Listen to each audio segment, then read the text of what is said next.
Hi guys, my name is Rishikesh Patel and today I am going to discuss invertible functions. This is important topic in relations and functions and every year at least one question used to come from this topic. So first you need to understand the definition. It is just a bookish definition which is written in NCERT book, but this is important. You need to understand this first and then इससे related फिर question आपको कराएंगे. तो देखिए क्या कह रहा है कि एक फंक्शन है आपका f, एक फंक्शन है which is f such that x to y is defined to be invertible. यानी एक फंक्शन f कब इन्वर्टिबल कहा जाएगा when g a function g such that y to x such that gof is equal to ix हो and fog is equal to iy हो. अभी ix क्या है? ix is nothing but gof आपको निकालना आता है. पहले मैंने कंपोजिशन फंक्शन में समझाया आपको कि अगर गॉफ x पुट करो तो x आए और फॉग में y पुट करो तो y आए. ix is the identity function of x and iy is the identity function of y. पहले तो आप ये समझें. देखिए I do not believe much in the definition. हम इस डेफिनेशन से रिलेटेड पहले क्वेश्चन करेंगे एंड देन समझेंगे कैसे इसको यूज करना है. ठीक है, तो सिंपली अगर मैं कहूं कि हमें किसी भी फंक्शन को इनवर्स दिखाना है कि वो इन्वर्टिबल है या नहीं, तो सिंपली क्या निकालना है? गॉफ निकालना है. गॉफ एक्स तो एक्स आए, फॉग बाई पुट करें तो बाई आए. सिंपली हमें ये बताना है. ठीक है, दूसरा एक पॉइंट और कहता है कि अगर कोई फंक्शन इन्वर्टिबल है, let's say the function f such that x tends to y, x converted to y is a invertible function. It means वो फंक्शन, ये फंक्शन आपका बाइजेक्टिव भी होगा. बाइजेक्टिव मीन्स 1 1 होगा और ऑन 2 होगा. ठीक है, वाइस वर्सा अगर वो बाइजेक्टिव है तो इन्वर्सिबल होगा. सिंपल चीज है. तो देखो अभी हमने कहा कि एक तरीका है कि अगर आपको इन्वर्टिबल फंक्शन प्रूव करना है तो आप गॉफ और फॉग निकालिए. दूसरा तरीका क्या है कि अगर एक फंक्शन बाइजेक्टिव है which is 1 1 as well as on 2 तो फंक्शन इन्वर्टिबल भी होगा. इट मींस आप ये मेथड भी यूज कर सकते हो to find the inverse function, right, invertible function. So आइए पहले इससे क्वेश्चन देखते हैं कि कैसे इस डेफिनेशन में क्वेश्चन को हम सॉल्व करेंगे. तो this is a question which is given related to the invertible function, जहां पर हमें इन्वर्टिबल फंक्शन प्रूव करना है और दिखाना है कि इनवर्स और इनवर्स भी निकालना है मुझे फंक्शन का. तो यहां पर एक क्वेश्चन दिया है कि function such that natural number two y, n natural number है, डिफाइंड है fx, वेयरएज y जो सेट है वो डिफाइंड है इन सच अ वे. कह रहा है कि प्रूव करिए कि ये फंक्शन f जो है दिस इज इन्वर्टिबल एंड साथ में इनवर्स फंक्शन भी निकालिए. तो अब देखिए सबसे पहले तो हमारा जो फंक्शन दिया है fx is equal to 4x plus 3. ठीक है, तो इसका इनवर्स निकालना है तो क्या कर लेंगे हम? लेट कर लेंगे, let f of x is equal to y let कर लेंगे. ठीक है, तो यहां पुट करिए तो y इज इक्वल टू कितना हो जाएगा? 4x plus 3. सो इसको सॉल्व करेंगे, 3 इधर आएगा तो कितना हो जाएगा? y minus 3 is equal to 4x.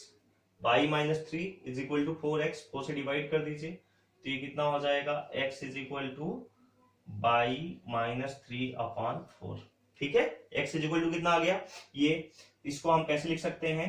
g such that, अब ये क्या बनेगा? y converted to n. ये इसका उल्टा हो जाएगा. ये क्या हो जाएगा? y जो इसका कोडोमेन है वो डोमेन हो जाएगा और डोमेन कोडोमेन बन जाएगा.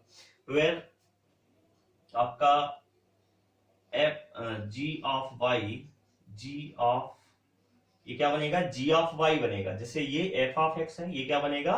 g of y. g of y is equal to कितना हो गया?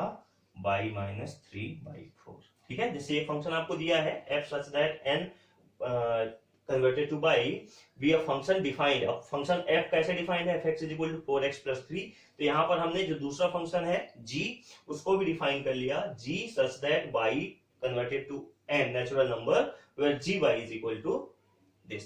ठीक है, अब मुझे क्या निकालना है? Gauff.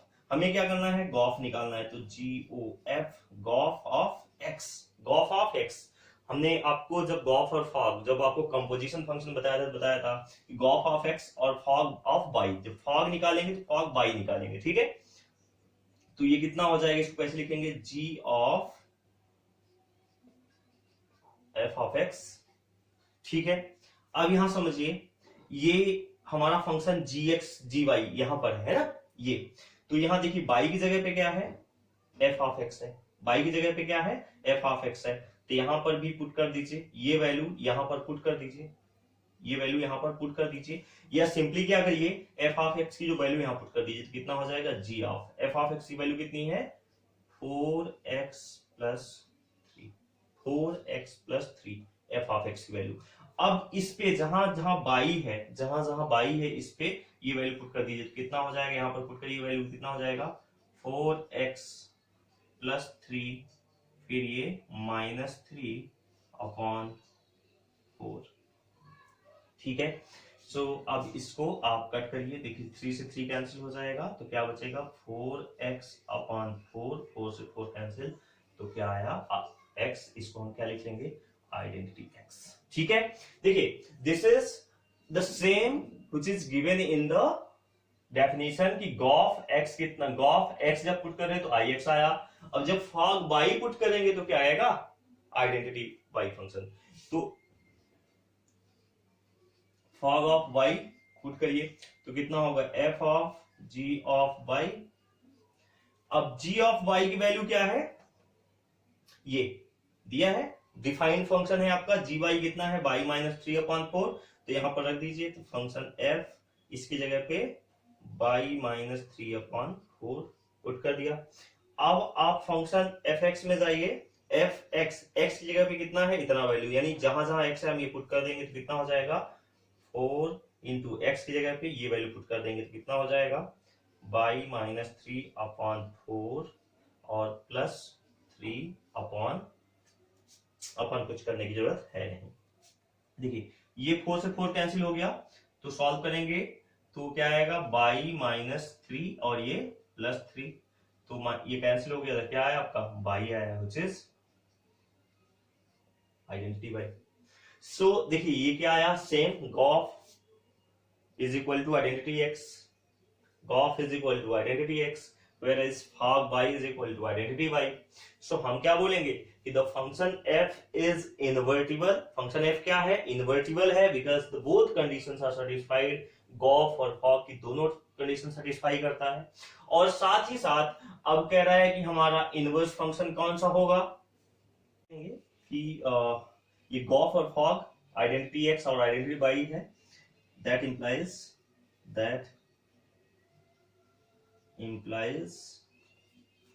f is invertible function,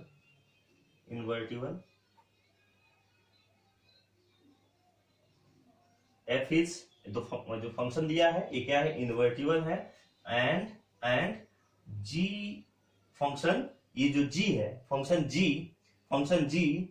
is inverse, function g is inverse, ये जो निकाला है ना ये inverse function g is inverse of f।